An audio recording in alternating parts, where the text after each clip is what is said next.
Olá pessoal, mais uma aula de língua portuguesa. Hoje falaremos sobre foco narrativo. Vamos lá? Foco narrativo, o que é isso? Foco narrativo é um elemento primordial dos textos narrativos. Por quê? Porque se é narrativo, precisa de quê? Narrador. Então, o foco narrativo, ele vai expressar que tipo de narrador está presente, tá certo? Uma vez que determina o tipo de narrador de uma narração. Em outras palavras, o foco narrativo representa a voz do texto, sendo classificados basicamente em três tipos. Por exemplo, nós temos o narrador personagem, nós temos o narrador observador e o narrador onisciente. Vou explicar um por um, tá? Então, a primeira coisa que você tem que entender, o autor ele precisa usar uma voz para expressar o texto que está sendo narrado, porque senão ninguém vai ficar sabendo o que aconteceu, o que ele quer expressar, daquele fato real ou fictício. Então essa voz que ele utiliza, ele vai ter que se expressar pelo narrador personagem, observador, onisciente. Vamos lá? Tipos de narrador. Importante lembrar que o foco narrativo é determinado conforme a perspectiva empregada pelo autor para contar determinada história. Então, por exemplo, narrador personagem, esse tipo de narrador é um dos personagens da história, um dos personagens da história. Pode ser o protagonista ou o coadjuvante. Então, esse narrador, o personagem, ele está dentro da história porque ele participa dela. E por participar, ele passa a ser um personagem. Sendo personagem, ele pode ser protagonista, pode ser um dos principais, ou pode ser um coadjuvante, quer dizer, de menor importância ali na trama. Nesse caso, a história é narrada em primeira pessoa do singular ou do plural. Então, o narrador personagem ele sempre vai fazer a sua narração dizendo eu vi, eu participei, eu estava lá, eu corri, ou e os verbos, né? E também os seus pronomes.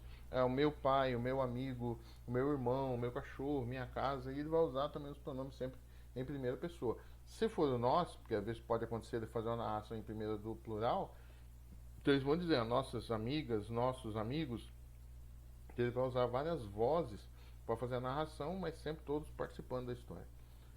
Exemplo de narrador personagem, eu trouxe um texto aqui do Machado de Assis, muito conhecido, que é o Dom Casmurro. Ele fala assim: uma noite destas, vindo da cidade para Engenho Novo, encontrei, quem encontrei? Eu. Esse aqui é um sujeito oculto, lembra da aula de sujeito? Então veja só, encontrei num trem da central um rapaz aqui do bairro, que eu conheço, primeira pessoa, quer dizer, ele está participando ali. Então ele é o narrador personagem. Ele está narrando a história e ao mesmo tempo ele participou dela. Tá? Conheço de vista e de chapéu. Cumprimentou-me, o me você sabe que é a primeira pessoa, porque relaciona-se a eu. Sentou-se ao pé de mim, a primeira pessoa de novo, falou da lua e dos ministros e acabou recitando-me, quer dizer, para mim, eu, versos. A viagem era curta e os versos podem ser que não fossem inteiramente maus. Sucedeu, porém, que como eu estava cansado, fechei os olhos 3 ou 4 vezes. Tanto bastou para que ele interrompesse a leitura e metesse os versos no bolso. Então veja que ele participa da história, porque o rapaz veio até ele e ele está narrando o que aconteceu ali junto com o rapaz. Então esse daqui é um narrador personagem, porque ele participa da história. O narrador observador, no foco narrativo, é aquele que não participa. Ele só observou e está contando o que ele observou. Esse tipo de foco narrativo apresenta um texto narrado em terceira pessoa. Ele ou ela, porque pode ser uma mulher também que narra, eles ou elas, podem ser mulheres que narram. É determinado por um narrador que conhece a história e por isso recebe o nome de observador. Quer dizer, ele sabe da história, observou os fatos e está relatando o que aconteceu, mas ele não participou ali da história. Ele só sabe dela, né? Nesse caso, o narrador não participou da história e está fora dos fatos, ou seja, ele não é um personagem. Deixa eu escapar aqui, tá, pessoal? Me perdoe. Exemplo de narrador observador. Peguei um texto também do Machado de Assis, muito conhecido, que é o Quincas Borba. Aí você vai ver que agora o Machado de Assis não participa da história. Ele só observou. Que abismo que há entre o espírito e o coração. O espírito do ex-professor, vexado daquele pensamento, arrepiou o caminho. Buscou outro assunto, uma canoa que ia passando. Então veja que ele não está falando dele. Ele está falando de uma outra pessoa. Tá? De um caso aqui, um ex-professor. O coração, porém, deixou-se estar a bater de alegria. Então agora está falando do coração, né? Do ex-professor. Que lhe importa a canoa nem o canoeiro, que os olhos de Rubião acompanhavam arregalados. Então agora está falando de Rubião, que no caso aqui é o ex-professor, né? Ele, coração, vai dizendo que uma vez que mana piedade tinha de morrer, foi bom que não casasse. Podia vir um filho ou uma filha. Bonita canoa, antes assim, como obedece bem aos remos do homem. O certo é que estão no céu. Então veja que ele não participa, ele só narra sobre outros personagens e ele mesmo não participa por isso. Ele é narrador observador. E o narrador onisciente. O que você tem que saber sobre o narrador onisciente? Que ele pode se encaixar em qualquer um dos dois que nós acabamos de falar. O onisciente, primeira coisa, o que é onisciência? Onisciência é saber tudo, saber de tudo. Então, esse narrador onisciente pode ser um narrador personagem, que sabe de tudo, e pode ser um narrador observador, que também sabe de tudo. Só que o autor nem sempre lança a mão desta opção. De repente, ele só quer narrar fatos que são evidentes aos olhos, mas ele mesmo não quer mostrar nada que ele saiba de tudo. Mas alguns narradores, eles querem expor que ele sabe de tudo, tempos, lugares, o que as pessoas sentem e pensam, que principalmente mostra a sua onisciência, e isso é a demonstração pura do que é o narrador onisciente. Então o onisciente pode se encaixar no personagem e pode se encaixar no tipo de narrador observador também, tá? Aqui devemos atentar ao conceito da palavra onisciente, a qual significa aquele que sabe de tudo. Dito isso, como foco narrativo, o narrador onisciente é aquele que conhece toda a história. Também possui conhecimento sobre todos os personagens, seus pensamentos, sentimentos, passado, presente e futuro. Então ele sabe tudo, conforme eu falei.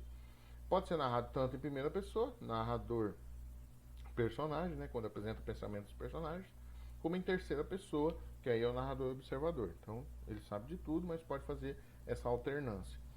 Um segundo depois, muito suave ainda, o pensamento ficou levemente mais intenso. Então, olha só, ele já está dentro da pessoa sabendo do pensamento. Então, isso demonstra a onisciência, tá? Ele meio que se coloca como um deus, narrador onisciente, tá? Ele sabe de tudo, então ele se coloca meio como deus. Quase tentador. Não dê, elas são suas. Laura espantou-se um pouco, porque as coisas nunca eram dela. Mas essas rosas eram, rosadas, pequenas, perfeitas, eram. Olhou-as com incredulidade, demonstra aqui o que ela sentia. Eram lindas e eram suas. Se conseguisse pensar mais adiante, pensaria. Ele está até sabendo o pensamento.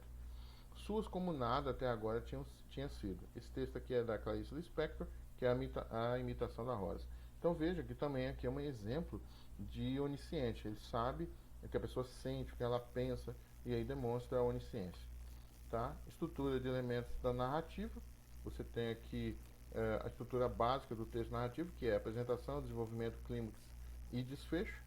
A narração é um tipo de texto baseado nas ações de personagens caracterizados por determinado tempo e espaço. Ele tem que ocorrer em determinado tempo e espaço, né? Destacam-se textos narrativos do romance, novela, crônica, conto, fábula, lendas, entre outros. Os principais elementos que compõem uma narração são o enredo, que é a história em si, né? Personagens, que são aqueles que compõem a narrativa, o tempo, que é o período em que desenvolve a narrativa, e o espaço, que é o local onde ocorrem os fatos encadeados na narração. Observe que o texto narrativo não pode ser determinado sem que exista um foco narrativo, ou seja, alguém que fique responsável pela voz do texto. Alguém tem que contar, né? E aí é o chamado foco narrativo. Entretanto, não devemos confundir a voz do próprio autor e aquela criada por ele para narrar a história. Então o narrador cria um narrador, né, na história. Nesse sentido, vale lembrar que o autor do texto trata-se da pessoa real, sendo que a voz presente no texto é, na maioria das vezes, um narrador criado por ele. Beleza, pessoal? Então, isso daqui é o nosso foco narrativo. Basicamente, é ficar focado mesmo nos tipos de narradores, que podem ser aqueles que participam da história, narrador-personagem, aqueles que não participam, que só observam, narrador-observador, e o onisciente, que é aquele que sabe de tudo, mas ele pode ser colocado no narrador-personagem ou no narrador-observador. Ele só lança a mão desse recurso. Beleza, pessoal? Ficamos por aqui. Até mais.